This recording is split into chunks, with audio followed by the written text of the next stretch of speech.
नमस्कार. आपला त्रिगुणांचा अभ्यास चालला आहे. वरदानंद भारतींनी या अध्यायाचा अभ्यास करताना या श्लोकापाशी आल्यावर, म्हणजे खरं तर आपला 16वा श्लोक झाला आहे आणि त्याच्यावरच्या माऊलींच्या ओव्या पण आपण अभ्यासलेत, पण या श्लोकाचं निरूपण जे केलं आहे त्याच्यात त्यांनी असं म्हटलं आहे की वाचता वाचता आपल्याला असं वाटेल की किती तेच तेच सांगतायत. माऊली झालं काय किंवा भगवंत झाला काय, की सत्वरजतमाचं किती वर्णन करावं, पुन्हा पुन्हा रजतमाबद्दल आपल्याला अगदी उद्वेग वाटेल असं सारखं सारखं का सांगावं. तर वरदानंद असं म्हणतात की काय हो, तुम्ही पत्ते रोज खेळता ना, पत्ते खेळणाऱ्या माणसाला रोज काय तेच तेच खेळायचं असं का नाही वाटत. क्रिकेटची मॅच बघणाऱ्याला रोज काय की तीच तीच नसली ना झालेली मॅच पण बघतात लोक, मग तेच तेच बघायला कसं काय त्यांना बरं वाटतं. त्याच बातम्या तेच तेच सारखं दूरदर्शनावर कसं काय बघावं असं वाटतं, असा प्रश्न नाही आपल्याला पडत. एखादा गायक उत्तम गातो ठीक आहे, पण एकदा तो सा लागल्यानंतर कितीतरी वेळ तेच तो गात असतो आणि आपण अगदी मान डोलवून डोलवून ऐकत असतो ना, मग हे का नाही ऐकायचं. तर भगवंत किंवा माऊली पुन्हा पुन्हा सांगतायत, याचा अर्थच तो आहे की पुन्हा पुन्हा सांगूनसुद्धा आम्ही तसं सत्वगुणी वागत नाही आणि म्हणून पुन्हा पुन्हा आपल्याला सांगावं लागतं आहे. 16व्या श्लोकाचा आपण अभ्यास केला आणि मी तेव्हा जाता जाता असं म्हटलं की माऊलींच्या ओव्या पण आपण अभ्यासलेत, तरीही निरूपणकारांनी जे कितीतरी उदाहरणं देऊन आपल्याला पटवून दिलेलं आहे ते पाहता पुन्हा आपण आज थोडासा 16व्या अध्यायाचा 16व्या श्लोकाचा विचार करणार आहोत आणि मग आपण पुढे जाणार आहोत. श्लोक परिचयाचा आहे. कर्मण सुकृतस्याहु सात्विकम निर्मलम फलम. पहिल्या ओळीमध्ये सुकृत, चांगलं कर्म करणाऱ्याला काय होतं तर त्याला फळ पण चांगलं निर्मळ सात्विक मिळतं. सात्विक कर्म करणाऱ्याला सात्विक फळ मिळतं. आणि दुसऱ्या ओळीमध्ये रज आणि तम कर्म करणाऱ्यांना काय होतं ते पण भगवंतांनी सांगून टाकलं. रजसस्तु फलम दुःखम. रजोगुणी कर्म करणारा आहे त्याला दुःख प्राप्त होतं. आणि अज्ञानम तमसहा फलम. आणि तमोगुणी कर्म करणारा त्याला त्याचं अज्ञानच वाढतं. अशा पद्धतीने एकाच श्लोकामध्ये तिघांचंही काय काय घडतं, फळ कुठलं मिळतं ते भगवंतांनी आपल्याला सांगितलं आहे. आणि त्यासाठी सुकृताचा, पुण्यकर्माचा, निर्मळ कर्माचा, सत्वगुणी कर्माचा विचार आपण करावा. आणि राजसतम फळाचं पण वर्णन करावं, कारण ते आपल्याला करायचं नाही आहे. रजोगुणी व्हायचं नाही आहे, तमोगुणी व्हायचं नाही आहे, अज्ञान आणि दुःख होता कामा नाही आहे. यासाठी त्याही दृष्टीने विचार करायचा, ते होत नाही आहे ना ते पण पाहायचं. आणि सुकृत, चांगलं कर्म काय आहे ते करायचंच. मुळात असं आहे की मुळात सुकृत करण्याचं सामर्थ्य ज्या अर्थी आपल्याला नरदेह मिळालेला आहे त्या अर्थी भगवंतांनी आपल्याला दिलेलं आहे. चांगलं काम करण्यासाठीच आपल्याला पाठवलेलं आहे आणि त्यामुळे चांगल्यासाठी जर दिलेलं आहे, चांगल्यासाठी जर पाठवलेलं आहे तर आपण चांगलंच कर्म करायला पाहिजे, म्हणजे चांगलं फळ मिळेल. आता चांगलं म्हणजे काय हेही आपल्याला कळतं आहे. खरोखर आहे, ज्ञानेश्वरी, दासबोध, गीता वाचणं, अभ्यासणं, नाम घेणं, साधना करणं, सुभाषित स्तोत्र पाठ करणं, गीता पाठ करणं, भुकेलेला जेवू घालणं, काहीतरी समाजाचं काम करणं, कोणाला तरी मदत करणं, आपल्या आनंदामध्ये सहभागी करून घेणं, दुसऱ्यासाठी जे जे करता येईल ते ते करणं, या सगळ्याला आपण सत्वगुणी म्हणतो. आता यातलं आपण काही काही करतो, त्यामुळे आपल्याला सत्वगुणी स्वतःला म्हणून घ्यायला काही हरकत नाही आहे. पण त्याच्यामध्ये एक बारीकशी गोष्ट तपासायला सांगितली आपल्याला की हे सगळं आपण करतो. जी काही सत्वगुणी माणूस करत असणाऱ्या कर्मांची यादी निरनिराळ्या मंडळी दिली आहेत त्या सगळ्यामध्ये आपण बसतो, म्हणजे आपल्याला सत्वगुणी म्हणवून घ्यायला किंवा कुणी आपल्याला म्हणायला काहीच हरकत नाही आहे. पण पुढे तरी आपल्याला एक असं म्हटलं आहे की हे जे सगळं सात्विक करता करता त्याच्या मागची आपली भावना तपासायची, आपली मानसिकता कशी आहे ती बघायची, की या सगळ्यामुळे आपला मानसन्मान व्हावा यासाठी आपण ही गोष्ट करतोय का, आणि तसं आपण तपासावं स्वतःला. जर मानसन्मानाची भावना ठेवून आपण अशा गोष्टी करत असलो तर ते सात्विक नाही कर्म होत. म्हणून आपल्याला तपासायचं आहे. आणि हे जे पुन्हा पुन्हा सांगितलं जात आहे, आपल्याला असं वाटतं की मी चांगलंच कर्म करतो आहे, त्या चांगल्या कर्माचं फळही आपल्याला मिळणार आहे, नो डाऊट. पण आपल्याला तपासायचं की ही सगळी चांगली कर्म करणाऱ्या आपल्याला कुठेतरी असं आपल्याला कोणते चांगलं म्हणावं, आपला मानसन्मान व्हावा, आपलं नावसुद्धा लिहिलं नाही, आपलं नावसुद्धा आभार प्रदर्शनामध्ये घेतलं गेलं नाही, असं आपल्याला वाटता कामा नाही. असं जर आपण स्वतःला तपासलं तर आपलं जे की सत्वगुणी कर्म आहे सुकृत जे की आहे त्या यादीमध्ये आपलं कर्म समाविष्ट होईल, अन्यथा ते रजोगुणाकडे जायची शक्यता आहे. म्हणून आपल्याला ते तपासायला सांगितलं. आणि ही गोष्ट खरं आहे, समाजकार्य करणारे, सेवा करणारी जे आहेत, खरोखरच हा सेवाभाव जो आहे तो त्या कामामध्ये असतो का, हा तपासायला हवा. सध्या तर काय निवडणुकीचे सगळे वातावरण आपल्याकडे आहे. निवडणूक ही गोष्ट अशीच आहे की समाजकार्य करण्यासाठी आहे की 5 वर्षात एकदा शिक्का मिळाला की आयुष्यभराचं काम झालं यासाठी आहे, हे तपासायला हवं. आणि मग आपल्याला कळतं की ह्याच्यात सगळा स्वार्थ भरलेला आहे. मग हे काही सुकृत होत नाही. खरोखर देशकार्य आहे, खरोखर समाजकार्य आहे, खरोखरच 5 वर्ष काम केल्यानंतर आपण त्या पदावरून बाजूला झाल्यानंतर त्या पदावरती आपला अधिकार आपण दाखवला नाही आहे असं म्हणणारी जी मंडळी आहेत त्यांचं ते सुकृत होईल. आणि वेगळा भाव मनात ठेवून ह्या अशा पदाकडे बघणारी जी मंडळी आहेत त्यांचं ते सुकृत नाही होणार असं आपल्या लक्षात येईल. कुठेतरी स्वार्थाचा, अहंकाराचा असा जर भाव मनामध्ये असेल तर ते सुकृत होणार नाही. सुकृताचं निर्मळ फळ आहे, असं फळ जर मिळायला हवं असेल आणि ना असं फळ मिळणारं जे सुकृत आहे किंवा असं कर्म जो करणारा आहे ना तो सात्विक असतो, तो आनंदी असतो, तो अतिशय समाधानी असतो, त्याला फळही तसं स्वाभाविकच मिळतं. इतकंच काय, त्याचं आरोग्य उत्तम राहतं. कारण हे सगळं त्याला दुसऱ्यासाठी करायचं असतं, त्या सगळ्या कर्माचा त्रास त्याला होत नाही. अशा पद्धतीने जर आपण आपलं कर्म तपासलं तर सुकृत काय आहे, चांगलं काय आहे, योग्य काय आहे हे आपल्याला कळेल आणि त्याचं फळही आपल्याला योग्य, चांगलं, सुकृत, सात्विक, आनंद देणारं असं मिळेल. एक मोठी गंमत आहे. अगदी समर्थ काय, माऊली काय, तुकाराम महाराज काय, स्वामीजी काय, स्वतःच्या नावाच्या संस्था त्यांनी काढल्या का हो. मोठी गंमत बघण्यासारखी आहे की या सगळ्यांच्या ग्रंथांचा आपण अभ्यास करतो आहे, विचार करतो आहे, पण त्यांनी कुठे त्यांच्या नावानी संस्था स्थापन केलेली, ते कुठल्या कॉलेजमध्ये डिग्री घ्यायला गेले नाहीत, त्यांच्या नावानी कोणी काही, त्यांनी ग्रंथ पण म्हणजे त्यांच्या नावानी आपल्या ग्रंथांचं प्रकाशन व्हावं वगैरे सुद्धा त्यांनी काही केलं नाही. काही शाळा महाविद्यालय बांधली नाहीत. आज त्यांच्या नावाच्या शाळा महाविद्यालय आहेत. आता त्यांचं मोठेपण, त्यांचं महत्त्व काय ते समाजाला कळलेलं आहे. हे जे काही आहे ना त्यांनी नाही केलेलं.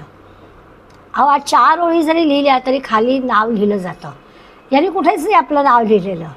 निवृत्तीदास म्हणे असं म्हणून टाकलं आहे. आपला त्याच्यात काही नाही, भगवंताचं सगळं त्याच्यामध्ये आहे. अशा पद्धतीने जे काम होतं त्याला सुकृत म्हटलं. बऱ्याच असं लक्षात येतं, आपल्या शहरांमध्ये मोठमोठे पुतळे उभे केले असतात, त्यांनी त्या वेळात काही कार्यही केलेलं असतं. त्या पुतळ्याखाली त्यांचं कार्य आणि नाव लिहावं लागतं, कारण पुढल्या लोकांना ते माहिती नसतं. आणि मग असं जेव्हा खाली नाव लिहावं लागतं, खाली कार्य लिहावं लागतं, त्या व्यक्तीबद्दल पुरेशी माहिती नसते, अशा व्यक्तीच्या आणि व्यक्तीच्या कार्याला काय म्हणावं, सुकृत कसं म्हणणार. तेवढ्या कालावधीपुरतंच त्यांचं ते कार्य असतं. याच्यातून सुख, समाधान, प्रसन्नता, आनंद किंवा सुकृत ज्याला म्हणतो हे नाही होत.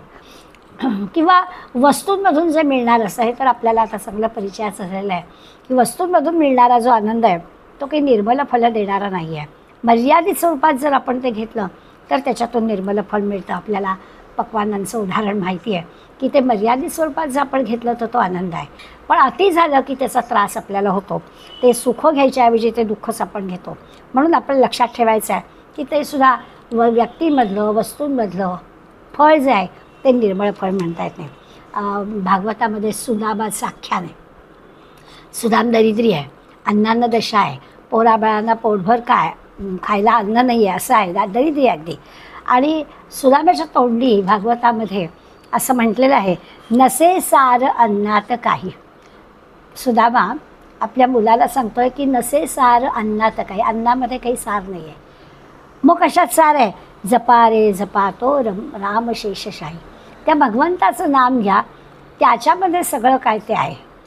अन्नामध्ये काही रस नाही, अन्न घ्यायला पाहिजे असं नाही. ह्या अन्नावरती आपण जाऊ. नाम रूपी अन्न घेतलं तर आपलं शरीर चांगलं राहील असं सुदामा सांगतोय. केशवायनमा, नारायणांमा, दामोदरांमा म्हणा, हे काही बांधणार नाही आहे. हे काही कमी जास्त होण्याचा प्रश्न नाही आहे. कितीही घ्या ते सुखच आपल्याला देईल. कितीही घेतलं तरी ते आपल्याला त्रास देणार नाही आहे. अन्न जरा जरी जास्त झालं तरी त्रास देऊ शकेल, पण नाम जास्त झालं तर त्रास देणार नाही आहे. बाकी सगळ्या गोष्टी ज्या आहेत ना त्याला प्रमाण आहे, योग्य प्रमाणात घ्याव्या लागतात. नामाचं तसं नाही आहे. नाम तुम्ही कितीही घ्या, प्रमाण चुकलं तरी नामामधल्या प्रमाणाचा काही त्रास नाही आहे. बाकी सगळीकडलं प्रमाण चुकलं तर आपल्याला त्रास होईल. अगदी सात्विक सुखाचं ते कितीही घ्या त्याचा त्रास होणार नाही, ते बाधत नाही असं सांगतात. मीराबाईचा अभंग आपण नेहमी म्हणतो, पायोजी महिने रामरतन धन पायो. ती म्हणते मी रामनाम हेच धन मला मिळालेलं आहे, बाकी धन मला गरजच नाही, मला रामनावाचं नामाचं धन मिळालेलं आहे. तुकाराम महाराज म्हणतात मी अशी संपत्ती मिळवली आहे की ती कधीच कमी होणार नाही, तिचा कधी बाधच होणार नाही. कशी होणार नाही तर ते लुटून देणाऱ्याला नेऊ दे ना, काही फरक पडत नाही. तिच्याबद्दल ती जरा जास्त झाली तरी भीती बाळगायचं कारण नाही, ती चोरीला जाऊ शकत नाही. ती कोणी नेली तर चांगलीच गोष्ट आहे. समजा रामनाम कोणी चोरलं, काय बिघडत आहे, त्याचंही कल्याण आपलंही कल्याण. अशा पद्धतीनं हे जे सुख आहे हे अत्यंत निर्मळ आहे, हे सात्विक आहे, सुकृत देणारं आहे. जेवढं घ्याल तेवढं चांगलंच आहे आणि आनंद, प्रसन्नता, समाधान देणारं आहे. म्हणून ह्या सात्विक सुखाचा खूप मोठा म्हणजे घ्यावं यासाठी खूप मोठा प्रयत्न सगळे संत आपल्याला करायला सांगतात. त्या उलट रजोगुणाचं फळ हे दुःखदायक आहे. कारण रजोगुणाचं फळ जे असतं ते लोभातूनच मिळालं असतं. आपल्याला काहीतरी मिळावं अशा अपेक्षेनेच आपण ते कर्म केलेलं असतं आणि त्यामुळे त्याच्यातून सुख कसं मिळणार. त्याच्यामध्ये स्वाभाविकच अज्ञानातून, लोभातून निर्माण झालेलं ते कर्म आहे. करू नये त्या उद्योगातून निर्माण होणारं ते कर्म आहे. त्याच्यातून काहीतरी आपल्याला फळ मिळावं अशा अपेक्षेतून आहे. काहीतरी त्याच्या मागे अपेक्षा आहे, स्पृहा आहे, इच्छा आहे, वासना आहे आणि त्यामुळे त्याच्यातून निर्माण झालेलं किंवा त्याच्यातून मिळालेलं जे सुख आहे ते स्वाभाविकच दुःख देणार आहे. ते की असं सत्वगुणासारखं निर्मळ सुख, आनंद देणारं, प्रसन्नता देणारं सुख नाही आहे. जरा थोडंसं आपण विचार केला की ते आरंभी सुखाचं वाटतं, वाटत नाही अशातला भाग नाही. सुरुवातीला ते सुखाचं वाटतं, पण त्याचा परिणामाचा विचार केला तर परिणामी ते दुःखदायक असतं आणि म्हणून आपल्याला ते सांगतात.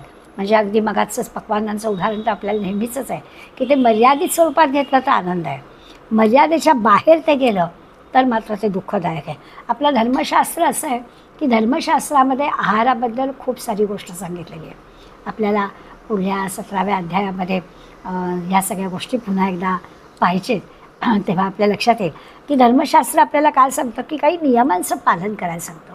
नियम काय आहे, आता अगदी विषयच आपला अन्नाचा किंवा पक्वान्नाचा निघाला आहे तर धर्मशास्त्राने आपल्याला पक्वान्न खायला 2च वेळा परवानगी दिली आहे. एक देवकार्य आणि पितृकार्य. देवकार्य म्हणजे सण, सणांच्या वेळेला आपण देवाला नैवेद्य दाखवावा आणि आपण पक्वान्न ग्रहण करावं आणि पितृकार्य जे असेल त्यावेळेला मिष्टान्न खावं किंवा पक्वान्न खावं. अन्य वेळेला आपल्याला पक्वान्न करायला सांगितलेली नाही आहे, धर्मशास्त्राने सांगितलेली नाही आहेत. म्हणजे धर्मशास्त्राची मान्यताच नाही आहे. आणि उलट असं म्हटलं आहे की धर्मशास्त्र असं म्हणतं की अन्य वेळेला साधंच जेवण जेवायचं आहे, फक्त धर्मकार्य आणि पितृकार्य जे आहे त्यावेळेलाच फक्त आपल्याला पक्वान्न, गोडधोड खायला परवानगी आहे. रोजचं जेवण अगदी साधं असायला हवं. मग ही मिष्टान्न, पक्वान्न बाधक होत नाहीत. जेव्हा या 2च वेळेला आपण ती केली आणि ती खाल्ली तर आपल्याला ती बाधक होत नाहीत. आणि म्हणून मग त्यावेळेला आपल्या असं लक्षात येईल की दीक्षित दिवेकरांची जरूर नव्हती, कारण ते मोजक्या वेळेला त्या वेळेला ते सण ज्या महिन्यात ज्या ऋतूमध्ये येणार आहेत त्याला साजेसच पक्वान्न, अशी सगळी जी काही योजना पूर्वीच्या लोकांनी करून दिलेली होती आपल्याला त्या प्रमाणातच ते सगळं करायचं होतं. आणि त्यामुळे ते खाताना बरं वाटतं, प्रकृतीलाही बरं वाटतं, त्याचा परिणामही आपल्याला चांगला होतो, आरोग्याला घातक होत नाही. अशी सगळी रचना धर्मशास्त्राने आपल्याला करून दिलेली आहे. प्रमाण बदलायचं नाही हा त्याचा खरा अर्थ. आज काय झालं आहे, आज आपण इतकं सगळ्याचं प्रमाण बदललं आहे. देवकार्य, पितृकार्य तर बाजूलाच, पण त्याच्याऐवजी चैनीमध्ये रोज आपण हवं तेव्हा वेळ नाही, काळ नाही, अशा पद्धतीनं खाण्याचं काम करतो आहे. आणि त्यामुळे मग काय होतं, देवकार्य, पितृकार्य करताना थोडीशी एक असं असतं की परमेश्वराची सेवा किंवा सणवार आहेत त्याच्यामध्ये त्याचं स्मरण घडतं आणि त्यामुळे त्या स्मरणात खाल्लं जातं. स्वाभाविकच आत्ता म्हटलं तसं त्या योग्य ऋतूमध्ये योग्य तो पदार्थ केला जातो. पण हे सगळं आता बदललं आहे. केव्हाही, कधीही, काहीही असं जे की आपण करतो ते सगळं कशामुळे निर्माण झालं आहे, लोभातून निर्माण झालं आहे. जरा 2 पाहुणी आपल्याकडे आली की घरी करायच्या ऐवजी बाहेर जाणं हे जे की केलं जातं हे केव्हाही कधीही काहीही करण्यामध्ये येतं आणि तेच आहे ते रजोगुणाचं निमंत्रण आहे आपल्याला असं लक्षात येईल. आणि अर्थातच हे कष्टदायक, दुःखदायक, त्रासदायक, शारीरिकदृष्ट्या खरोखरच त्रासदायक होणारी गोष्ट आहे. व्यवहारता पाहिलं तर संत सगळी मंडळी जी आहेत, पक्वानांचं उदाहरण आपल्याला लगेच पटलं, पण सर्वच बाबतीमध्ये रजोगुणी माणूस लोभाने, आळसाने ह्या अशा गोष्टी करतो. तुकाराम महाराजांना एकदा एका श्रोत्यांनी विचारलं की तुम्ही म्हणताना आहे की आम्हाला पटत नाही, उत्तम संसार व्हायलाच हवा. आधी संसार म्हणजे समर्थाने तर सांगितलंच आहे आधी संसार करा नाही का. तर तुम्ही तर म्हणता की असं कसं, त्यांचा तर प्रसिद्ध आहे, बरं झालं देवा बाईला कर्कशा, देवा बरं केलं सर बाबा अशी कर्कशा बाई दिलीस म्हणून माझा संसार उत्तम झाला. तर दुसरं म्हणतं बरं झालं देवा वाजले दिवाळे, सगळं जो काही त्यांचा धंदा होता तो बुडाला आणि हे बरंच झालं, कारण बाकीच्या आता डोक्याला त्रासच नाही ना, मला तुझं नामस्मरण घेण्यामध्ये मी गुंतू शकतो. आता याचा अर्थ लक्षात आपल्याला घेतलं पाहिजे की तुकाराम महाराज असं म्हटलं त्यातली नेमकी खोच काय. संसारामध्ये कर्कशाबाई व्हावी असं काही त्यांना म्हणायचं नाही आहे, किंवा दिवाळीच वाजायला हवं सगळ्याचं असं त्याला म्हणायचं नाही आहे. तर संसार होतो, संसार व्हायला काही फार लागत नाही. बाई जशी मिळेल तशा बाईलीशी संसार माणूस करतो, करत नाही असं नाही, संसार केल्याचा काही थांबत नाही. पण परमार्थ मात्र असा आहे की तो आपोआप होत नाही. त्यामुळे परमार्थासाठी काही गोष्टी मुद्दाम कराव्या लागतात. प्रपंचातली गोष्ट कितीही जरी काही म्हटलं तरी प्रत्येक वेळेला सुखाचीच होते अशातला काही भाग नाही. आणि म्हणून प्रपंचामध्ये निर्मळ फळाची अपेक्षा करणं काही शक्य नाही आपल्याला. अगदी प्रपंचामध्ये रज तम हे असणारच आहेत. त्यामुळे त्या दृष्टीने आपण पूर्णपणाने प्रपंच अगदी सुखाचा आनंदाचा होईल असं नाही.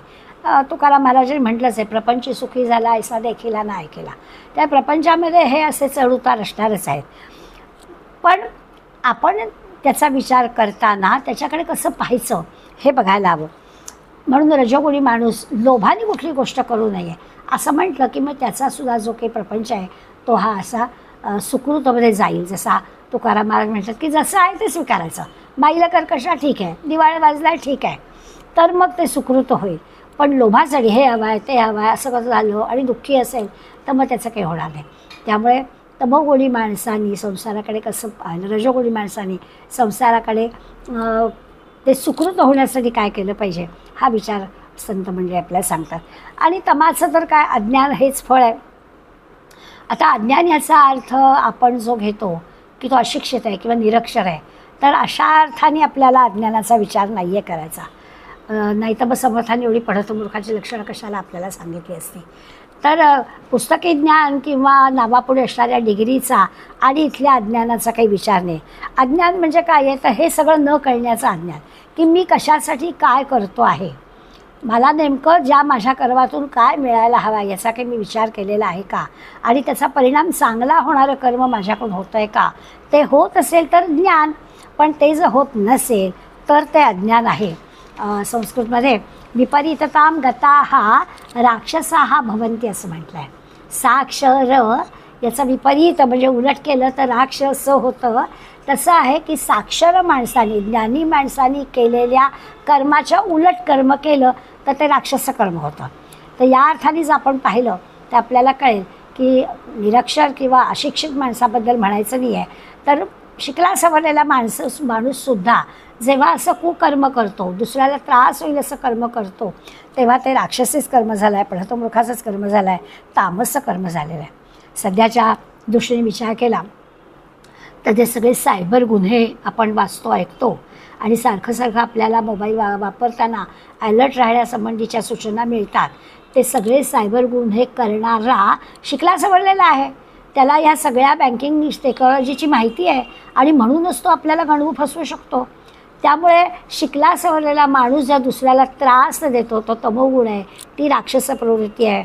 हा अगदी म्हणजे सुखी मूर्खापेक्षा हा शहाणा आहे, तो दुःख देतो आपल्याला असं आहे. त्यामुळे आपल्याला विचार करा आपण काय विचार करायचा. कितीही पढतमूर्खाची लक्षणं ही आपल्याला परवडणारी नाही आहेत. मग तमोगुणातून अज्ञान येतं. मग आपल्याला मागायचं आहे काय, आपल्याला लहानपणी आपल्या आईवडिलांच्या तोंडी एक वाक्य असतं, धट्टी कट्टी गरिबी दे, लुळी पांगळी श्रीमंती नको.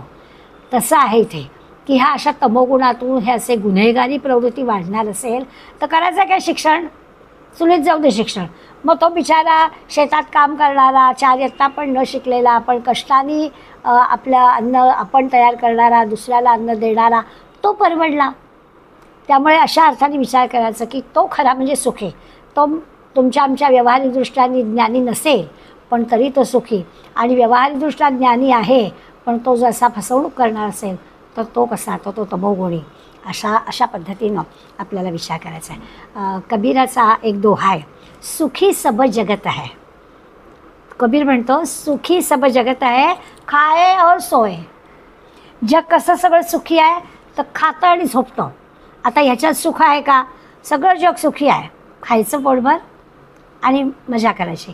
आपल्याला सगळ्यांना गंमतशीर किस्सा माहिती आहे की एक माणसा नोकरी हवी होती, एकाकडे जागा होती, त्यांनी पाठी लिहिली होती बाहेर जिथे कामाला माणूस हवा आहे, आणि एक जण आला आणि मग काय काम ते सगळं समजून घेतलं मालकाकडून. हो म्हणाला, तुम्ही सांगाल ते काम करेल. मग म्हणा तुझी अपेक्षा काय आहे, तुला पगार किती आहे, तुम्ही द्याल तो पगार चालेल म्हणाला. मालकाला आनंदच झाला की अगदी द्याल तो पगार, सांगाल ते काम, म्हणाल त्या वेळेला येईन, म्हणाल तेवढं काम करीन, सगळं मालक म्हणेल तसं. आणि मग सगळं मालकाचं सांगून झाल्यावर हा म्हणाला माझी फक्त एकच अट आहे.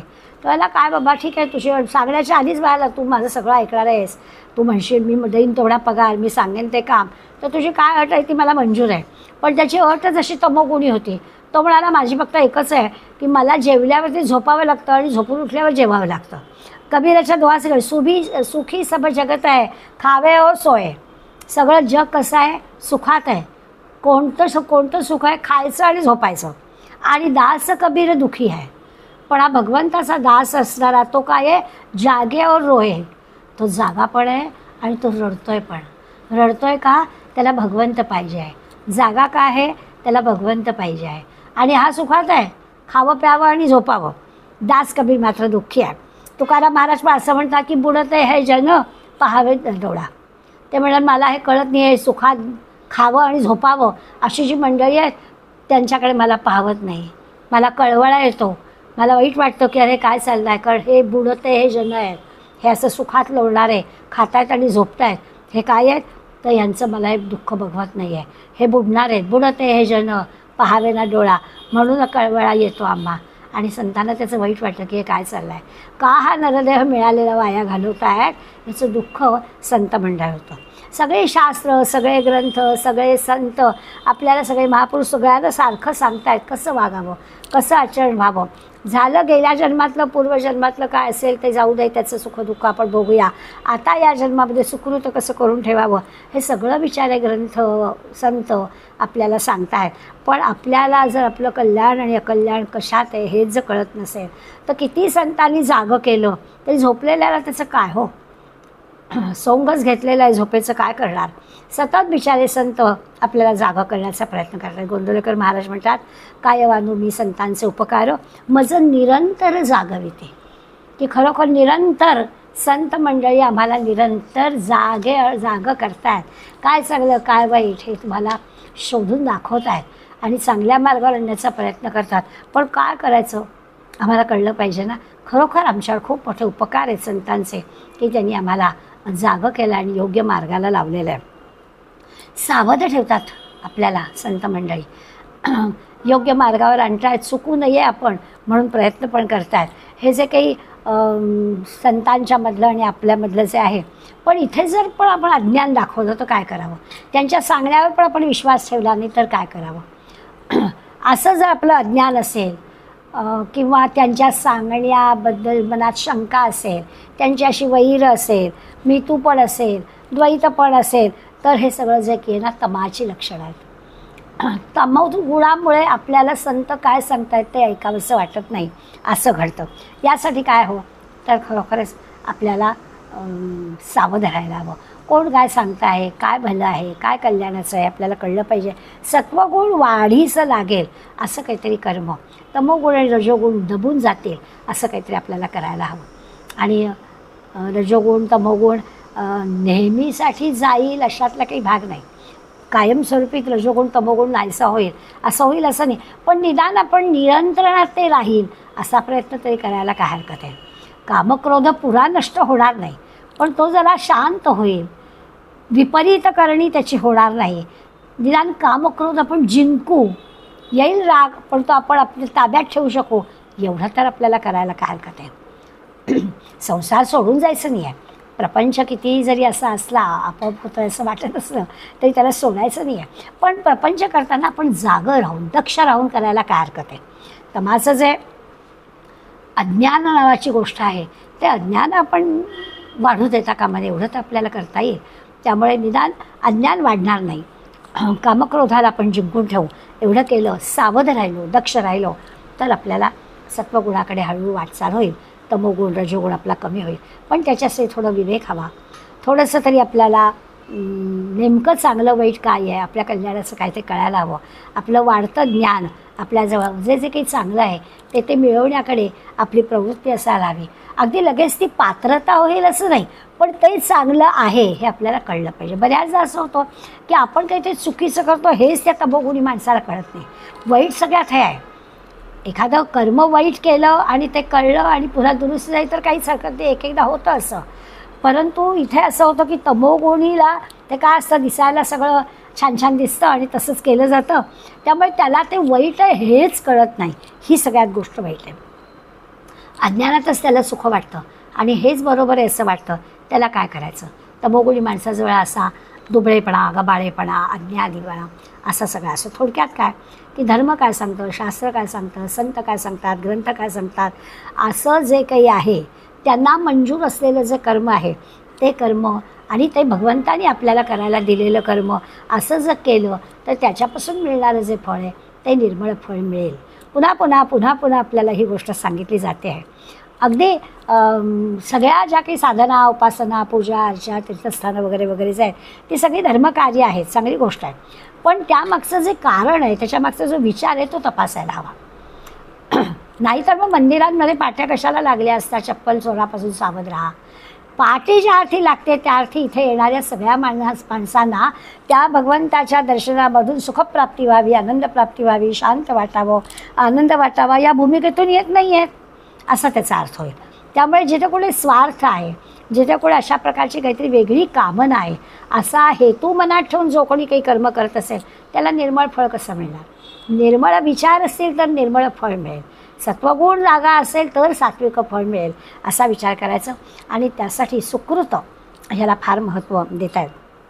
आपण जे काही भगवत भक्ती करतो ती म्हणजे थोडंसं आहे की तो भगवंत आहेच असलाच तर आपलं त्याचं आपल्याकडे लक्ष असावं. अशा पद्धतीने आपण भगवंताची भक्ती करतो. प्रसन्न तो आपल्यावर असावा अशी आपली इच्छा असते. त्यांनी त्याच्याजवळ करुणा आहे, दया आहे, त्यांनी आपल्याकडे दयादृष्टी ठेवावी अशी आपली अपेक्षा असते.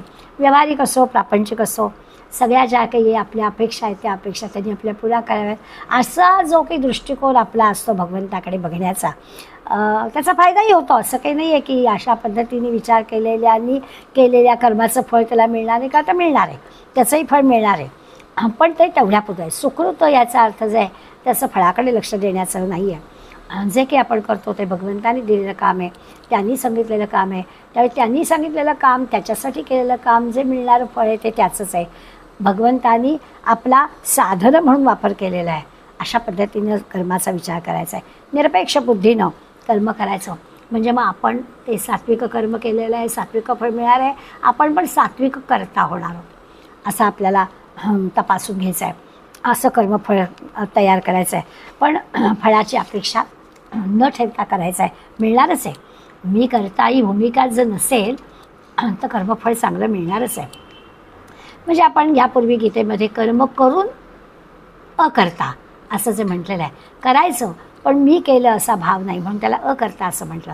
आणि अशी जी मंडळी आहेत त्या आपण या अगोदर पाहिलं आहे की मृत्यूनंतर ते अशा लोकी जातात, जनहा आणि तपहा अशा लोकांमध्ये ते जातात आणि पुन्हा तिथलं पुण्य संपलं की पुन्हा मनुष्य जन्मामध्येच येतात. या जन्मामध्ये पूर्णपणानं ते सात्विक वृत्तीचेच असतात, कारण आधीच्या जन्मातून ते सगळं घेऊनच आलेलं आहे. सत्वगुणाचं म्हणजे मन तयारच आहे त्यांचं आणि त्यामुळे त्यांना आता वेगळं काही करावं लागत नाही. अगदी लहान वयातच ते सत्वगुणीच असतात आणि मग त्यांच्याकडून खरोखरच लोकोत्तर कार्य म्हणतो तसं होतं. जसं माऊलींचं उदाहरण आपल्याजवळ आहेच की ते तेवढ्यासाठी ते लोकोत्तर कार्य करायला येतात आणि आपलं काम झालं की देह ठेवून भगवंताकडे विलीनही होतात. ते राहिलेलं काम करण्यासाठीच फक्त त्यांचा या मनुष्य देहामध्ये जन्म असतो. आणि म्हणून आपल्याला दिसेल की सगळी अशी जी मंडळी आहेत ती 7व्या-8व्या वर्षामध्येच त्यांच्याकडून काहीतरी वेगळं, म्हणजे ते विरक्त असतात. जसं आपण शंकराचार्य, ज्ञानेश्वर माऊली, समर्थांनी 12व्या वर्षीच सावधपण ठेवलं आणि रामाच्या उपासनेत ते बाहेर पडले, असं सगळं हे करतो. हे सगळं भगवंतानी दाखवलेल्या वाटचालीनं चालणारी मंडळी असतात. आणि मग स्वाभाविकच त्यांचं तेवढं काम पूर्ण झालं की ते भगवंताकडे विलीन होतात. स्वतःची इच्छा किंवा लोककल्याण म्हणजे भगवंताची इच्छा, त्यासाठी हा आपला देह आस्था धारण करून ते पृथ्वीवर आलेले असतात. या आधीच्या जन्मामध्ये सगळं सुकृत त्यांनी घेतलेलं असतं. कर्मफळाचा विचार केलेला नसतो. त्या सुकृतासाठी ते परोपकाराय सताम विभूतया अशासाठी ते आलेले असतात. परोपकारासाठी त्यांचं काम असतं. मग आपल्यासारख्यांना धर्ममार्ग दाखवावा, योग्य काय अयोग्य काय ते आपल्याला कळावं, योग्य मार्गावर आपल्याला वळवावं, याच्यासाठी त्यांचा जन्म असतो. ज्ञानेश्वर माऊलींचं उदाहरण पुरेसं आहे. असे जे सगळे संत आहेत ते तेवढं कार्य करायला आले आणि स्वस्थानी रवाना झाले असं आपल्याला दिसतं. अगदी अनंत कोटी ब्रह्मांड व्यापक सद्गुरू वगैरे आपण जे म्हणतो, हे सगळं सुकृताचं, सात्विकतेचं, निर्मलतेचं फळ आहे. ही सगळी संत मंडळी त्या नरदेहामध्ये येऊन कार्य करताना आपल्याला दिसतात. हे त्यांच्या आधीच्या जन्मातल्या सुकृताचं फळ आपल्याला दिसतं. माऊलींचं उदाहरण अंतर्मुख करणार आहे. खरोखरच एवढा मोठा गीतेवरचा टीकाग्रंथ जेव्हा ज्ञानेश्वर माऊलींचा आपण वाचतो, केवळ वयवर्ष 15 हो, आणि इतक्या लहान वयामध्ये ज्ञानेश्वरीमध्ये जी उदाहरणं दिलेली आहे ती उदाहरणं जणू काही एखाद्याने 50-50 वर्ष प्रपंच केलेला आहे. त्या प्रापंचिक माणसाला जे अनुभव आलेले असतात तसे अनुभव त्यांनी त्याच्यात व्यक्त केलेत. स्वतःला अनुभव नाही आहे, किंबहुना इतरांच्याही संसाराचा अनुभव नाही आहे. त्यामुळे हे आपल्याला लगेच लक्षात की लहानपणीच एवढी प्रगल्भता, एवढं सगळं कसं आलं, संन्यासाची मुलं आहेत ही, आणि मग एवढ्या सगळ्या गोष्टी त्यांना कशा आल्या, त्याच्यामागचं कारण कुठलाही अनुभव नसून सुद्धा अशा प्रकारचं जे त्यांच्याकडून मोठं कार्य झालं. कोणी शिकवलं यांना सगळं, कोणी दिला हा सगळा अनुभव? अगदी संस्कृतमधली किंवा मराठी भाषेवरचं, प्राकृत भाषेवरचं प्रभुत्व हे कोणी दिलं? बघावं तर गुरुबंधूसुद्धा 2 वर्षांनी मोठं एवढंच, असंही काही नीती प्रगल्भता गुरुकडून म्हणावी तर तेही लहानच. असा ज्ञानेश्वरीचा जो काही अर्थ लावायचा, सगळ्यांना समजावून सांगायचा, ते गुरु माऊलींनी आपल्याला सांगितलं. गीतेमधलं सगळं जे काही भगवंताचे विचार आहेत ते असे सोप्या मराठीमध्ये, प्राकृतामध्ये करून त्यांनी सांगितले. त्यांनी सांगितलं, आता हे तू भगवंतांनी काय सांगितलं ते आम्हाला सांगितलंस. आता निवृत्तीनाथांनी त्याला असं सांगितलं की तुझे विचार, तुझे स्वतःचे विचार या संबंधांचे सांग, हे आपल्याला माहिती आहे. आणि मग नंतर 17व्या-18व्या वयामध्ये अमृतानुभवासारखा मोठा ग्रंथ की जे माझे विचार आहेत, स्वतः त्या अद्वैत तत्त्वज्ञान जे की त्यांनी अभ्यास, तो ग्रंथ त्यांनी लिहिला. इतकं सारं ज्ञान कुठून मिळालं असं जर आपण विचार केला तर नक्कीच आपल्या लक्षात येतं की हे सगळं आम्हाला शहाणं करण्यासाठी त्यांनी देह धारण केलेला होता. त्यांना हे काही मिळवायचं होतं आणि मिळवून आपल्याला सांगायचं होतं असं काही नाही. तर त्यांच्याजवळ ते होतंच, पण आपल्याला ते कळावं म्हणून नरदेहामध्ये ते मनुष्य जन्मामध्ये पुन्हा आले, देहामध्ये आले आणि त्यांनी दिलं. हा सगळा विचार आपण मुद्दामच 16व्या अध्यायामधल्या ह्या 14व्या अध्यायातल्या 16वा श्लोक जो आहे त्याच्यामध्ये एकाच श्लोकात तिन्ही गोष्टींमधून काय मिळतं सत्परशर्माकडून हे आपण पाहिलं. आता 17व्या श्लोकामध्ये ह्या 3ही गुणांचं वर्णन पुन्हा माऊली करणार आहेत. मग अशी म्हटलं तसं आपण आठवूया, गाणं असू दे, क्रिकेट असू दे, पत्ते असू दे, आपण रोज 30 गोष्ट करतो आहोत. आपण तर काय मेजॉरिटीनी स्त्रिया आहोत हे सगळा अभ्यास करणाऱ्या, आणि रोज आपण 30 कामं करतो, रोज आंघोळी काढतो, रोज स्वयंपाक करतो, रोज घरातली कामं करतो. मग रोज हे जर करतो आपण आणि कंटाळत नाही तर मग ह्या गोष्टी पुन्हा पुन्हा भगवंत सांगतोय म्हणून कंटाळून नाही चालणार. ते महत्त्वाचं आहे, त्यामुळे ते रोज करायला हवं. म्हणून याही श्लोकामध्ये माऊली काय सांगा ते पाहणार आहोत. 17वा श्लोक आहे. भगवंत असं म्हणतोय, सत्तत्वात् संजायते ज्ञानम रजसो लोभ एवच प्रमाद मोह तमसो भवतो ज्ञानमेवच. पुन्हा तोच विचार सांगतायत. सत्तत्व जे आहे त्या सत्वगुणापासून काय होतं तर ज्ञानम संजायते, ज्ञान प्राप्त होतं. रजसो लोभ एवच, रजापासून लोभ वाढतो. आणि प्रमाद मोह अज्ञानम एव, आणि तमापासून प्रमाद मोह आणि अज्ञान उत्पन्न होतं. आता खरं आधीच्या श्लोकामध्ये सांगून झालेलं आहे ना पुन्हा एकदा 17व्या श्लोकात हेच सांगितलं आहे.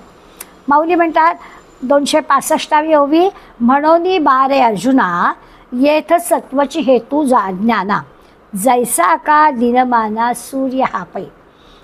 17व्या श्लोकामध्ये सांगितलेला विषय माऊली आता आणखीन सोपा करून आपल्याला सांगतात किंवा काही दाखले देऊन आपल्याला सांगतात. ते म्हणजे अर्जुना, दिवसाला जसं सूर्य कारण असतो, म्हणोनी बारे अर्जुना येथ सत्वची हेतू ज्ञाना जैसा का दिनमाना, दिवस सुरू होतो, सूर्य हा पै. कशामुळे होतो तर दिवस सुरू झाला म्हणजे सूर्य उगवतो, दिवस सुरू झाला. हे जसं आहे तसं ज्ञानाला सत्वगुणच हेतू आहे. ज्ञान कुठे होतं, सत्वगुणी माणसाला ज्ञान होतं. सूर्य आला की दिवस सुरू होतो, तसं ज्ञान आलं की तिथे सत्वगुण असतो. मग सत्वगुणापासून जर आपण ज्ञान उत्पन्न होतं असं म्हटलं तर खरं म्हणजे आपण मगाशी सुरुवातीला असं पाहिलं की ते जे ज्ञान आहे ना ते इनबिल्ट आहे, आहेच आपल्याजवळ, ते अंगभूत आहे. मन एकाग्र असणं, शांत असणं, स्थिर असणं, हे जे काही आहे हा सत्वगुणाचा विचार आहे, तो प्रभावी आपल्याकडे आहे. आणि असं सत्वगुणी असणं म्हणजे त्या ज्ञानाचा अनुभव असणं हे होतंच आपल्याला. हे सारं कसं होतं तर ते मागच्या जन्मातल्या कर्मामुळे होतं. सुकृत कसं असेल त्यावर ते घडतं. नरदेह आपल्याला मिळालेला आहे. आता हे तर प्रत्येक कर्म आपण पाहिलं की भगवंतानी सोपवलेलं आहे असं समजून आपल्याला करायचं आहे आणि पुन्हा ते भगवंतालाच अर्पण करायचं आहे. त्यामुळे त्याच्यामधलं कुठलं फळ मिळावं याचा काही आपल्याला विचार करायचं कारण नाही, तो काही लोभ आपल्याजवळ नाही आहे. अर्थात अज्ञान नाही आहे, आपल्याला कळलेलं आहे. जे काही भगवंतानी सोपवलेलं काम आहे ते करायचं आणि आपलं, त्यामुळे काय होईल, त्यामुळे अंतःकरण शुद्ध सात्विक राहील. असं सत्वगुणातून स्थिर होण्यासाठी आपल्याला सात्विक विचारांची, सात्विक सगळ्या कृतीची गरज आहे. सगळं खाणं पिणं वागणं सगळं आचरण आपलं सात्विक असलं पाहिजे. सात्विक लोकांची संगत पण आपल्याला असली पाहिजे. आपल्याला दिसतं बरं का, कधीतरी असं समजा तो रजोगुण तमोगुण वरती येईल, काहीतरी गोष्ट घडेल आणि तो उफाळून येईल, परंतु आपण सत्संगामध्ये काय शिकलो आहे, संत आपल्याला काय शिकवतात त्याची आपल्याला आठवण होईल. आपण दिवस म्हणजे सूर्य उगवला आणि दिवस सुरू होतो तसं आपला सत्वगुण आला की ज्ञान होतं असा विषय चालला आहे आणि त्याच्यासाठी आपण हा विचार करतो आहे. तर आपल्याला आता कळलेलं आहे, त्यामुळे सत्वगुणी संतांच्या सहवासात राहिलं की सत्वगुण वाढीस लागतो. पण कधीतरी असं होतं की कुठेतरी असं काहीतरी घडतं आणि रजोगुण तमोगुण उफाळून येण्याची शक्यता असते. पण त्यावेळेला आपल्याला स्मरण होतं की आपण सत्संगात काय शिकलो, की रजोगुणाने तमोगुणाने असं काही विपरीत करायला जायचं नाही. आपल्याला लगाम घालायचा आणि त्या रजोतमापासून आपण बाजूला व्हायचं. संभ्रम संशय गोंधळ थांबून टाकायचा, जो काही होईल मनामध्ये गोंधळ. मी एक कालच घडलेली गोष्ट सांगते. माझी एक जवळची मैत्रीण आहे, घोडबंदरला राहून ठाण्यामध्ये काही कामासाठी येत होते. आता त्या इतक्या लांबून येताना रिक्षा केली होती आणि रिक्षामध्ये बसल्यानंतर नाही म्हटलं तरी सगळा ट्रॅफिक बिफिक लक्षात घेऊन मोबाईलमधली आपली कामं उरकायला हरकत नाही म्हणून रिक्षेमध्ये 2-2 अंगठ्यांनी पटापट टाईप करण्याची चांगली सवय असणारी काही राहिलेली कामं मोबाईलमधली करत होते, टाईप करत होते. छान ब्लॉग लिहिते ती, त्यामुळे त्या लिखाणाच्या कामाला चांगला अर्धा तास मिळणार होता. एकटे पण होतं आणि निघाले होते. पण बहुधा काहीतरी वेळ चुकली आणि एका ठिकाणी सिग्नलला रिक्षा सुरू होताना कडेने येणाऱ्या मोटरसायकलवाल्या तिच्या हातातला मोबाईल घेतला. आता ही जी काही घटना घडली त्या घटनेला म्हटलं तर जबाबदार आपण आहोत, कारण आपली पकड घट्ट नव्हती किंवा रिक्षेमध्ये जी 3 सीटरची जागा असते तर आपण मध्ये बसायला हवं होतं, म्हणजे एवढा हात आत आला नसता तर आपण कॉर्नरला बसलो. काही काही चुका ह्या नंतर लक्षात येतात. ते मला सांगायचं नाही आहे. दुसऱ्यांना सावध करावं एवढाच हेतू लक्षात घेऊन आपण जे काही फसलो, आपल्याला जे काही बुडवलं गेलं, याची जी काही थोडी प्रतिक्रिया अशी झाली असेल नाही अशातला भाग नाही, थोडंसं दुःख होणं, थोडासा आपल्याला राग येणं, आपल्या चुका लक्षात येणं किंवा त्या व्यक्तीबद्दल राग येणं, त्या व्यक्तीला कधी धडा शिकवलाच गेला पाहिजे असं वाटणं, हेही काही चुकीचं यशातला भाग नाही. परंतु या सगळ्याबरोबर तिची जी सात्विक प्रतिक्रिया होती ना ती फार महत्त्वाची आहे. तिने हा सगळा जो काही प्रसंग मी आपल्याला सांगितला आता तो व्यवस्थित आमच्या सगळ्या मैत्रिणींच्या ग्रुपवर लिहिला, खाली सुंदर कविता केली आणि म्हणाले हे असं कुणाला येऊ नये. आता ही जी आहे ना की मला ज्यांनी धडा शिकवला, म्हणजे ज्यांनी असं, त्या व्यक्तीचा राग आपल्याला येणं स्वाभाविक आहे, पण या सगळ्या झालेल्या ह्याच्यातून आपण काय शिकलो किंवा आपण आता व्यवहार करताना काय काही काळजी घ्यायची, हे जे काही अनुभवातून शिकणं आहे हे जर आपल्याला कळलं तर ठीक आहे, तर आपण म्हणू की पुन्हा ही चूक होणार नाही. आणि सात्विक माणसाचं हेच असतं की असं जरी झालं तर तो दुसऱ्या कोणाला दोष न देता पुन्हा ही चूक होणार नाही अशा पद्धतीनं विचार करतो. वस्तू गेल्याचं दुःख होणार नाही असं नाही मला म्हणायचं आहे, ती झालं आहे, पण सात्विक माणूस कुठल्या दृष्टीने विचार करतो आणि गेलेल्याचा शोक न करता गतम न शौचम असं नुसतं म्हणायचं नाही तर ते प्रत्यक्ष आचरणात आणायचं. आणि झालेला सगळा प्रसंग तिने आम्हाला कळवला, खाली एक 5-6 ओळीची कविता पण करून पाठवली आणि हे असं घडलेलं तुम्हाला सावध करण्यासाठी पाठवते असं म्हटलं. तमोगुण किंवा रजोगुणी माणूस असेल ना तर तो काय करेल अशा प्रसंगामध्ये, तर ते अनुभवातून शिकणं वगैरे हे नाही, पण आपल्याला नाही कळलं तर ते आपण कुणाला तरी विचारतो, आपलं काही समाधान होतं असं नाही, पण थोडंसं आपण शांतपणे चिंतन केलं, त्याच्यावरती विचार केला तर आपल्याला सगळी उत्तरं आतून मिळतात. आणि हे जे काही विचार करणं, चिंतन करणं, आतूनच आपली उत्तरं आपल्याला मिळणं, आपल्या कृतीमध्ये सुधारणा करणं, चुका दुरुस्त करणं, हे सत्वगुणी माणसाचं काम आहे. नाहीतर आपण असे हलतो की आता इथून पुढे काय, बाहेरच जायचं नाही, असं तर नाही झालं. सगळ्या गोष्टी तर आपल्याला करायलाच हव्यात. तर जो शांत आहे, विचारी आहे, चिंतन करणारा आहे, तो काय करेल तर शांतपणे मोठमोठ्या अशा ज्या समस्या येतात त्या समस्यांना तो सामोरा जातो. अशांत मन असलं तर तो यांनी गडबड होतो, तो अस्थिर होतो, संशय होतो. तिने शांतपणे रिक्षा फिरवली, पोलीस स्टेशनला गेली, त्या मोबाईलच्या कंपनीत गेली, बँकेमध्ये गेली, जे काही सगळं करायचं होतं त्यामुळे सगळ्या गोष्टी थांबवल्या. मग असं जेव्हा आपण सांगतो ना तेव्हा आपल्याला दुसऱ्यांकडून काही सल्ले पण मिळतात की आपण जो मोबाईलचा खोका आहे ना तो खोका टाकायचा नाही, त्या खोक्यावर जे काही एक लिहिलेलं असतं ते जर दिलं तर पोलिसांना तो मोबाईल शोधणं खूप सोपं जातं. अशा सगळ्या गोष्टी आपल्याला याच्यातून मिळतात. आणि चुकीतून सुद्धा सावधपण जे आपल्याला मिळायला हवं ते आपण घेतो. सात्विक माणूस असतो तो अशा सगळ्या गोष्टी विचारात घेतो, हे आपल्या लक्षात येईल. म्हणून सत्वगुणाचा आश्रय घ्यावा.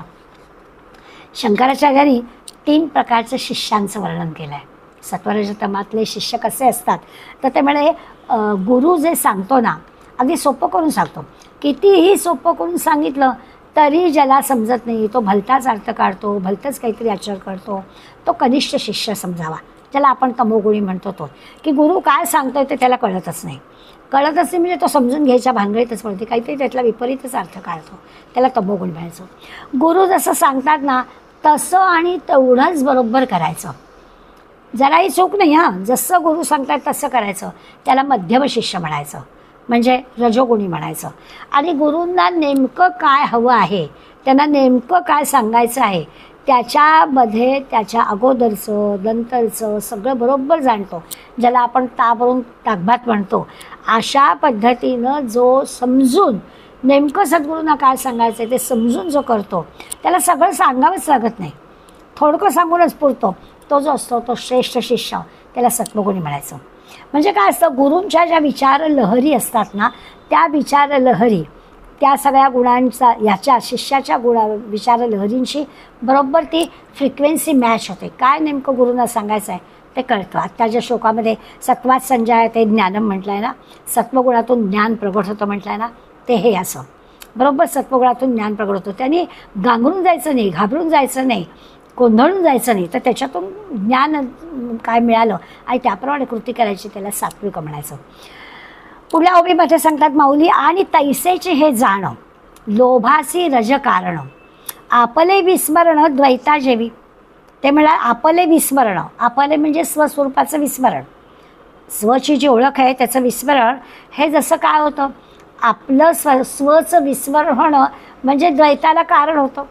सद्गुरू आणि आपण वेगळे किंवा दैवानी आपण वेगळे असं आपले विस्मरण द्वैता जेवी, हे द्वैताला कारण होतं. तसं तैसे जे झालं लोभासी रज कारण, तसं लोभाला रजोगुण कारण आहे.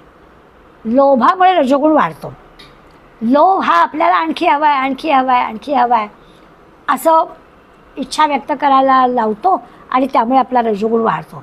लोभामुळे कामना वाढते. इतक्या सगळ्या भोवताली असणाऱ्या आकर्षणाला हा जो रजोगुणी आहे ना, लोभी आहे ना, तो बळी पडतो. बरं, त्या लोभामुळे काय होतं, हे असं आकर्षणाला बळी पडलं की आपली क्षुब्धता स्वाभाविक ती वाढत असतेच, इच्छा वाढते, त्याने आपलं मन क्षुब्ध होतं, आपण गडबडतो, विक्षेपित होतो. इतका हा लोभ फार वाईट आहे. त्या लोभातून मिळालेल्या गोष्टींमध्ये काही आनंद मिळतो असं नाही, उलट आपण म्हणजे असतं ना, उदाहरण घेतलं तर लक्षात येईल. पूर्वीच्या काळी एक 50 वर्षापूर्वी आम्ही लहान होतो तेव्हा एक टी व्ही नावाची गोष्ट, सगळ्यांच्या घरात ती असण्याचा काही भाग नाही, पण एक टी व्हीच होता आणि मग स्वाभाविक तो आपल्याकडे असावा अशी कामना असायला हरकत नाही. पण नंतरच्या काळामध्ये जी या क्षेत्रामध्ये प्रचंड प्रगती झाली आहे ना, ती जर आपण पाहिली तर त्या टी व्हीशी थांबलं नाही, तो लोभ वाढत गेला. VCR, मग त्या CDचा जमाना आला, मग DVD जमाना आला, मग आणखीन त्याच्या पुढे पुढे मग तो काय टी व्ही कसा तर 21 इंच 29 इंच वाढत वाढत वाढत 40 इंचापर्यंत गेला आणि जणू काही थिएटरच घरामध्ये. मग तो एक पण पुरत नाही, हॉलमध्ये आपापल्या बेडरूममध्ये असा पण लागतो, म्हणजे अंतच नाही या गोष्टीला. बरं, त्याची वेळ जी होती ती पूर्वी ठरलेली होती, आता दिवसभर 24 तास असं सगळं. हे अशा पद्धतीनं तो लोभ वाढत जातो. सर्व बाबतीमध्ये आपल्या लक्षात येईल की पैसा कमावणं, खरोखर दिवसभर काम, भरपूर पैसा कमावायचा, उपभोगाला वेळच नाही. खाण्याबाबतीत सुद्धा फ्रीजमधलं काढायचं, मायक्रोवेव्हमध्ये गरम करायचं, ते खायचं, उरलं की पुन्हा फ्रीजमध्ये टाकायचं. काय म्हणजे इतका पैसा कमवायचा, इतका पैसा कमवायचा. ते का पैसा कमवणं सुखासाठी असतं का ते पैसा मिळवण्याच्या सुखाच्या मागे दुःखच असतं? कारण उपभोग घ्यायला आपण नसतोच. 24 तासामध्ये 18 तास बाहेर, 6 तास झोपायला घरात आणि घरामधली जी सगळी सुखसाधनं आहेत ती नोकर. अशी जी काही परिस्थिती आहे, रजसो लोभ आहे वचो, तो लोभ रजोगुणाला कारण होतं. कुठे थांबायचं हे आपल्याला कळत नाही, काय मिळवायचं आयुष्यामध्ये, काय काय करायचं, काय गमवायचं, काय मिळवायचं, हा जो हिशोबच लक्षात येत नाही, तो कशामुळे होतो? तर तमोगुण, लोभ वाढल्यामुळे रजोगुण वाढतो. मोह अज्ञान प्रमादा मया यया मैळे या दोषवृंदा पुढती पुढती प्रबुद्धा तमची मुळ. रजोगुणामध्ये आपण पाहिलं की लोभामुळे असं घडतं. आता ते म्हणतात मोह, अज्ञान आणि प्रमाद. मोह तर आहेच, अज्ञान हे कळतच नाही आहे आणि त्यामुळे चुका होतात. हे जे 3 दोष आहेत हे तमोगुणाला कारण आहेत, त्यामुळे तमोगुण वाढतो आहे. आता तमोगुण म्हणजे काय तर आपल्या बुद्धीवर जणू की आवरणच घातलं गेलं आहे, कळतच नाही आपण काय वागतोय ते, काय योग्य काय अयोग्य हे कळण्याची जी माणसाला विवेकशक्ती आहे, ती विवेकशक्ती किंवा सत्सद्विवेक बुद्धीच काम करेनाशी होते आणि म्हणून तो तमोगुण वाढतो आहे. बरं ठीक आहे, आपल्याला नाही कळत, कोणा चांगल्या माणसाचा सल्ला घ्यावा, पण आपल्याला कळत नाही हेच त्या तमोगुणी माणसांना कळत नाही आणि त्यामुळे त्यांच्यात काही सुधारणा होण्याचा प्रश्नच नाही. ते आणखीन अज्ञानातच असतात. आपलं काय तेच बरोबर आहे असं त्यांना वाटत असतं. खोटी खोटी मनोरंजन करायचे, आळशीपणा करायचा, चुका करायच्या, जराही स्थिरता कुठल्याही बाबतीत ठेवायची, नाचरेपणा असा सगळा असतो. हे सगळं जे आहे म्हणजे अगदी मोठ्या मोठ्या गप्पा मारायच्या, असं नाही चालत. यामुळे काय होतं, कुठेच आपल्याला स्थिरता नसल्यामुळे कुठली गोष्ट उत्साहाने आपण काही करू, त्या केलेल्या गोष्टीमध्ये आपण काहीतरी प्रावीण्य मिळवू, असं काहीच या तमोगुणी माणसाकडून होत नाही. केवळ आळस, निद्रा, प्रमाद, पुन्हा आळस, निद्रा, गैर काहीतरी कल्पना करणं, अशा सगळ्यातून हा तमोगुण वाढवतो. दुसरं काहीच याच्याकडून होत नाही. ऐसे विचाराचा डोळा, तिन्ही गुण वेगळं वेगळा, दाविले जैसा आवळा तळहातीचा. नेहमीचा अनुभव आहे. करतळी आवळा तैसा हरी. भगवंत कसा असावा तर तळहातावरती आवळा जसा सगळ्या बाजूनी आपल्याला दिसतो, तसा तळहातावर ठेवलेला आवळ्यासारखा सर्व बाजूनी स्पष्ट दिसावा, असं ज्यांना विचार करण्याची शक्ती आहे त्यांना हे 3ही गुण वेगवेगळे करून दाखवलेले आहेत. सगळं हे सत्वराज तमाचं वर्णन भगवंत म्हणतो मी केलं आहे. हे कोणासाठी केलं आहे तर सहजपणानं हे 3ही वेगवेगळं करता येईल. करतळी आवळे तैसा हरी. हरी जसा त्या करतळी ठेवलेल्या आवळ्यासारखा सहजपणानं दिसतो, तसा हा तुम्हाला सत्वरजतम वेगळा करून दाखवलेला आहे.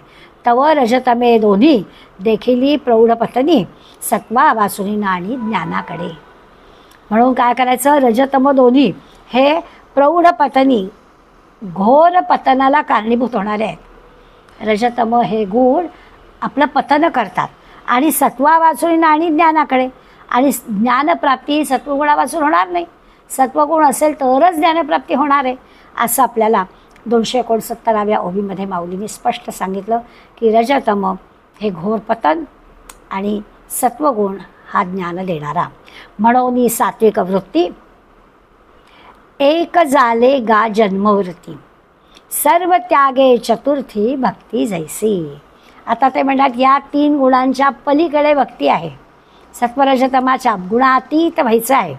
म्हणून काय करायचं, तर सर्व त्यागे चतुर्थी भक्ती जैसी, अन्य सगळ्याचा त्याग करायचा आणि भगवंताचं भक्त व्हायचं. भक्तीमध्येच सगळं आहे. 3 गुणांच्या पलीकडे ही भक्ती आहे, त्या भक्तीचा स्वीकार आपण करायचा आहे. म्हणून ही सात्विक वृत्ती एक झाले का जन्मव्रती. बरं, ही जी भक्ती आहे गुणातीत होऊन भक्तीच्या मार्गाला जायचं आहे, ती कशी होईल, तर ती आजन्म सात्विक वृत्तीचा जर पालन केलं. सात्विक वृत्ती एक झाले का जन्मव्रती, असं थोडं सात्विक काही काळ सात्विक वृत्ती धारण करू नाही पुरणार. जन्मव्रती सात्विक वृत्तीचा जन्मभर स्वीकार करायला हवा, म्हणजे ज्ञानभक्तीची कास धरायला हवी, थोडं करून पुरणार नाही. असं जर केलं तर मग तो तमरज सगळा नाहीसा होईल, आणि तमरज नाहीसा झाला तर ज्ञान प्राप्त करून देणारा जो सत्वगुण आहे त्या सत्वगुणाची आपण कास धरली तर आपल्याकडून काहीतरी सुकृत होईल, ज्याचा उपयोग आपल्याला पुढल्या जन्माला होईल असं आपल्याला सांगतात. आता ह्या सगळ्याचं वर्णन मी मगाशी म्हटलं तसं की पुन्हा पुन्हा पुन्हा पुन्हा केलं जातं आहे. 18व्या श्लोक जो आहे त्याच्यामध्ये त्यांनी आता सांगितलं आहे की सत्वगुण जो आहे तो ऊर्ध्वगतीचा जातो. ऊर्ध्वम गच्छन्ति सत्वस्था, मध्ये तिष्ठन्ति राजसाः, जगन्यगुणवृत्तिस्था अधो गच्छन्ति तामसाः. स्पष्टपणानं आपल्याला दाखवून दिलं की हे जे सगळं वर्णन आत्तापर्यंत आपण ऐकलं आहे 17व्या श्लोकापर्यंत, त्याच्यातून गुणात राहणारी जी मंडळी आहे ती ऊर्ध्वगतीला प्राप्त होतात. ज्ञान प्राप्त झालेलं आहे सत्वगुणामुळे, आणि सत्वगुणात राहणारी मंडळी, बरं आपण पाहिलं आहे सत्वगुण असा थोडा काळापुरता नाही, आजन्म जीवनव्रत त्यांनी घेतलेलं असलं पाहिजे, जन्मभर सत्ववृत्तीचं धारण केलेलं असलं पाहिजे. त्याला काय होतं, तो ऊर्ध्वगतीस पात्र होतं.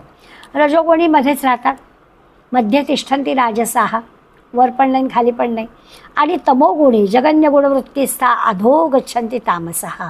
अगदी निकृष्ट प्रतीची जी तमोगुणी मंडळी आहेत ती अधोगतीला जातात. हे तर आहेच. सत्वगुणी नेहमी सत्वस्थ तिथेच असतात, सत्वगुणीच असतात. केव्हा तरी झटका येऊन सत्ववृत्तीनं वागणाऱ्याबद्दल म्हणत नाही आहेत भगवंत किंवा माऊली. कधीतरी सत्वगुणाचा झटका आला आणि सत्वगुणी आचरण केलं असं नाही. उन्नती व्हायला हवी असेल तर व्रत म्हणून सत्वगुणी असलं पाहिजे, तर तो ऊर्ध्वगतीला प्राप्त होतो. माऊली म्हणतात तैसे सत्वाचे नि नटनाचे, असणे जाणे जयाचे, ते तनुत्यागी स्वर्गीचे राय होती. नेहमी सात्विक आचरण असणाऱ्याबद्दल चाललं आहे. नटनाचे सत्वाचे, नटनाचे सत्वाचं आचरण करणारे, नेहमी सत्वाचं आचरण करणारे, असणे जाणे जयाचे, ज्याचा नेहमीच सत्वगुणी ज्याचं आचरण असतं ते तनुत्यागी, जेव्हा देह टाकतात तेव्हा स्वर्गीचे राय होते, ते स्वर्गाचे अधिकारी होतात. सत्वगुणी माणसं देह टाकल्यानंतर स्वर्गाचे अधिकारी होतात. 14-15व्या श्लोकामध्ये आपण मृत्यूच्या वेळी जो गुण प्रधान त्याबद्दलचं वर्णन ऐकलं आहे. जो गुण प्रधान तशी तशी त्याला गती प्राप्त होते असं या आधीच्या श्लोकामध्ये झालं आहे. आता तोच विषय 18व्या श्लोकामध्ये पुन्हा आलेला आहे. सगळं सारं आयुष्य ज्यांनी अशा प्राधान्यानं ज्या गुणामध्ये खर्च केलेला आहे, प्राधान्यानं जीवनव्रती म्हणून केलेलं आहे, त्याच्यासाठी आपल्याला माऊली सांगतात की आयुष्यभर जो सत्वगुणात वागलेला आहे तो जो सत्वगुणी आहे तो स्वर्गाचा अधिकारी होतो. म्हणजे आत्तापर्यंत सत्वगुणाबद्दल भगवंतांनी आपल्याला ही सगळी माहिती दिली. सत्वगुण अत्यंत निर्मळ आहे, सर्वांना प्रकाश देणारा आहे, त्याच्यामुळे बुद्धी एकाग्र होते, स्थिर होते, अगदी ज्ञानप्राप्ती होते, सगळं आपल्याकडून पुण्य कर्म घडतं वगैरे वगैरे सगळं वर्णन सुकृत म्हटलं आहे. त्याचं स्वतःचं जीवन सुंदर होतं, त्याच्या सहवासात येणाऱ्या मंडळींचं जीवन सुखी समृद्ध होतं. अशा सगळ्या सात्विक वृत्तीच्या माणसांच्या देहत्यागाचा विचार केला तर आपल्या लक्षात येतं की इतका सत्वगुण प्रभावी असतो ना जीवनभरचा, तेव्हा त्यांना ती स्वर्गप्राप्ती होते. आणि स्वर्गप्राप्ती झाल्यानंतर सगळं जीवन मात्र सत्वमय असेल तरच. आत्ता म्हटलं तसं की त्याची कधीतरी एकदम सत्वगुण आला असं नाही. जीवनव्रत म्हणून ज्यांनी सत्वगुण केलेलं आहे त्याला मृत्यूनंतर अगदी ज्याला क्रममुक्ती म्हणतात, हळूहळू मुक्तीकडे जायचं आहे तर ही क्रममुक्ती आहे. मुक्तीचा कसं आधी सत्वगुण, त्या सत्वगुणातून स्वर्गप्राप्ती, त्या स्वर्गातलं पुण्य क्षीण झालं की पुन्हा नरदेहच, आणि तिथे आधीच्या जन्मातल्या सुकृताचा आपल्याला स्वाभाविकच उपयोग होणार आहे. आपल्याकडे जसं भू भुवा स्वाहा महा जपा तपहा आणि सत्यम असे जे सगळे म्हटलेले आहे त्याच्यात सर्वात तपहा आणि सत्यम हे जे दोन आहेत त्या ठिकाणी त्यांचं जाणं होतं. हे प्रकाश स्वरूप आहेत, दुःख व्याधी टाकून देणारे आहेत. तिथे दुःख नाही, व्याधी नाही, जन्ममृत्यू रहित आहेत. हे सगळं अशा ठिकाणी त्यांना जायला मिळतं. तिथले उपभोग घेता येतात, एकापेक्षा एक श्रेष्ठ असं सगळं आहे. उपनिषदामध्ये या सुखाबद्दलचं वर्णन केलेलं आहे. आणि अशा ठिकाणी हा सत्वगुणी जातो. आपल्याला माऊलींनी या 18व्या श्लोकाचं वर्णन करायला बऱ्याच ओव्या घेतलेल्या आहेत. त्याचा अभ्यास आपण पुढल्या वेळेला जरूर करू. पण आपल्याला सत्वगुणी झटका आल्यासारखं व्हायचं नाही आहे, तर सत्वगुण कायम राहील असं पाहायचं आहे. मध्ये मध्येच आपल्याला कदाचित प्रसंग येईल, परंतु तरी देखील रजतमाकडे जायचं नाही. जीवनव्रतासारखा सत्वगुण घ्यायचा आहे आणि त्या सत्वगुणाचा नेमका फायदा काय होईल त्याचा विचार 18 श्लोकात माऊली करतात. त्याचं अधिक विवेचन आपण पुढल्या शुक्रवारी बघूया. आज इथे थांबूया. धन्यवाद.